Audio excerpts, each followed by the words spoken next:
नमस्कार बच्चों, एडुविला point channel में आप सभी का स्वागत है। तो कैसे हैं आप लोग और आपकी पढ़ाई कैसी चल रही है? आप हमें ज़रूर बताइएगा और उम्मीद करता हूं कि आपकी पढ़ाई बहुत अच्छी चल रही होगी और वर्कशीट के माध्यम से आपको पढ़ने में मन भी लग रहा है। लेकिन अगर ऐसा नहीं है तो आपको पढ़ने में मन लगाना चाहिए, क्योंकि पढ़ाई ही आपकी ज़िंदगी को सुधार सकती है, बेहतर बना सकती है। इसलिए आप लगे रहिए। चलिए शुरू करते हैं आज की वर्कशीट, और ये है क्लास 7 के हिंदी की वर्कशीट पापा खो गए, और वर्कशीट नंबर है 17। पापा खो गए नामक नाटक से लिए गए संवाद को पढ़कर पूछे गए प्रश्नों के उत्तर दीजिए। आप जानते हैं कि इसमें कुछ निर्जीव वस्तुओं के बीच संवाद को दर्शाया गया है, बातचीत को दर्शाया गया है। तो यहाँ पेड़, बिजली का खंभा और लेटर बॉक्स के बीच बात हो रही है, इसको हम ध्यान में रखेंगे।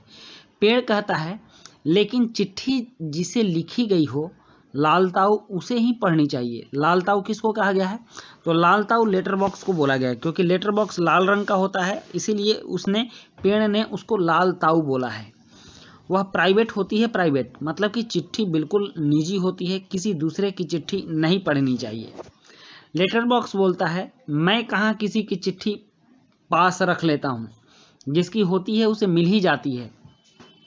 लेटर बॉक्स का कहना है कि मैं किसी की चिट्ठी अपने पास नहीं रखता, जिसकी चिट्ठी होती है उसे मिल जाती है। किसी की गुप्त बातें मैं कब बाहर निकलने देता हूँ, वह मुझ तक ही रहती है, इसीलिए तो मुझे अपना बहुत महत्व लगता है। लेटर बॉक्स कहता है कि मैं किसी की गुप्त बातों को दूसरों को नहीं बताता, अपने महत्व को समझता हूँ। यही कारण है कि मैं अपने आप को महत्वपूर्ण समझता हूँ। अब एक आदमी वहां आता है और वो बोलता है, मैं बच्चे उठाने वाला हूं। बच्चे उठाने वाला मतलब बच्चों को चुरा कर ले जाने वाला। दूसरा कोई काम करने में मेरी इच्छा नहीं होती, और वह कहता है कि दूसरा कोई भी काम करने की मेरी इच्छा नहीं होती। अभी थोड़ी देर पहले एक घर से यह लड़की उठाई है मैंने। गहरी नींद सो रही थी, अब तक उठी नहीं है, उठेगी भी नहीं। मैंने इसे थोड़ी बेहोशी की दवा जो दी है। वह कहता है कि एक घर में सो रही लड़की को उठा कर लाया हूँ, जो गहरी नींद में सो रही थी, और गहरी नींद में इसलिए सो रही थी क्योंकि उसने उसे बेहोशी की दवा दी है। अब मुझे भूख लगी है, दिन भर कुछ खाने का वक्त ही नहीं मिला, पेट में जैसे चूहे दौड़ रहे हों। तो ऐसा किया जाए, इसे यहीं पर लेटाकर अपने जरा कुछ खाने की तलाश करें, देखें कुछ मिल जाए तो। इतनी रात गए, यहाँ इस वक्त अब किसी का आना मुमकिन नहीं है। मतलब कि उसे ऐसा लग रहा है कि यहाँ कोई नहीं आएगा, और लड़की जिसको उसने चुराया है उसे वहीं पर लिटाकर वह कुछ खाने के लिए चला जाए। और अब कुछ प्रश्न है, जैसे कि यहाँ लालताऊ किसे कहा गया है और क्यों। चिट्ठी शब्द से शुरू होने वाली किन्हीं दो पंक्तियों को लिखें, जैसे चिट्ठी की बात निराली है। बच्चा उठाने वाले आदमी ने लड़की को कहाँ से उठाया था। और प्रश्न 4 है कि पेट में जैसे चूहे दौड़ रहे हो, इस वाक्य से आप क्या समझते हैं। और प्रश्न 5 है कि बच्चे उठाने वाले लोगों से आप अपनी रक्षा कैसे कर सकते हैं, सोचकर लिखिए। और फिर एक गतिविधि है कि आपसी सुरक्षा हम कैसे कर सकते हैं।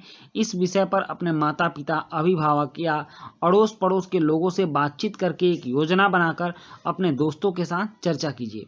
तो बच्चों, ये थी आज की वर्कशीट के प्रश्न, और चलिए अब लिखते हैं इन प्रश्नों के उत्तर।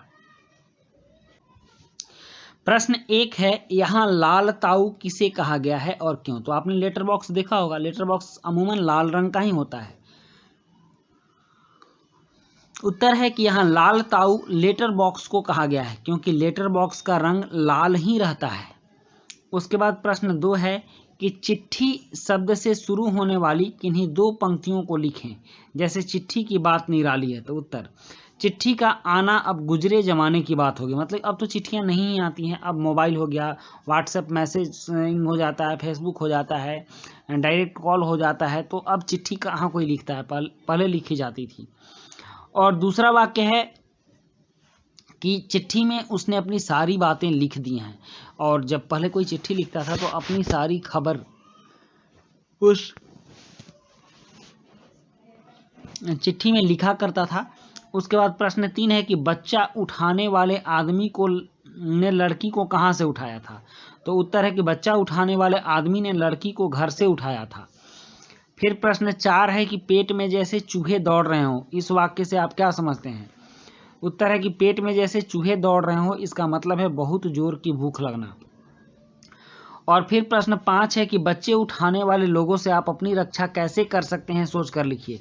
तो इसका उत्तर है कि बच्चे उठाने वाले लोगों से अपनी रक्षा करने के लिए सबसे बड़ा मूल मंत्र है कि हम किसी अजनबी के पास ना जाएं।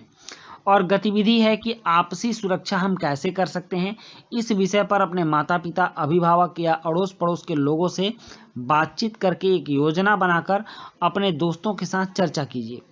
तो यहाँ उत्तर है कि आपसी सुरक्षा सुनिश्चित करने के लिए हमें अपने मोहल्ले में अजनबियों को देखकर उनसे पूछताछ करनी चाहिए।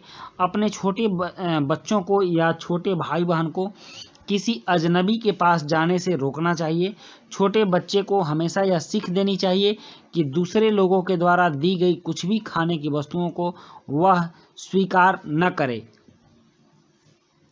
इस तरह से हम आपसी सुरक्षा कर सकते हैं। तो बच्चों, ये थी हमारी आज की हिंदी की वर्कशीट, बहुत ही आसान सी, और इसी के साथ ये वीडियो कंप्लीट होती है। वीडियो अच्छी लगी हो तो लाइक, सब्सक्राइब, कमेंट जरूर कीजिएगा। मिलते हैं नेक्स्ट वीडियो में।